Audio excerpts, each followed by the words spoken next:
In today's video, I'll walk you through the steps to change your RedNote display name.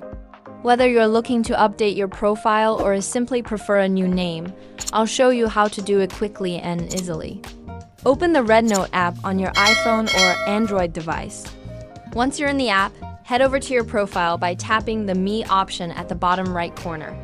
On your profile page, find and tap the Edit Profile button. This will bring you to a new page where you can make changes to your profile, such as your bio, date of birth, education, and more. To change your display name, tap on the name field located just under your profile picture. Here you can type in your desired name. For example, I'll enter my name as Usman Ali. If you like, you can follow me on RedNote as well. After entering your name, confirm your changes by tapping the Confirm button. Finally, don't forget to save your changes by clicking the Save button at the bottom of the screen. And just like that, your name is now updated on RedNote. As you can see, it's now displayed as Usman Ali. Feel free to follow me on the platform.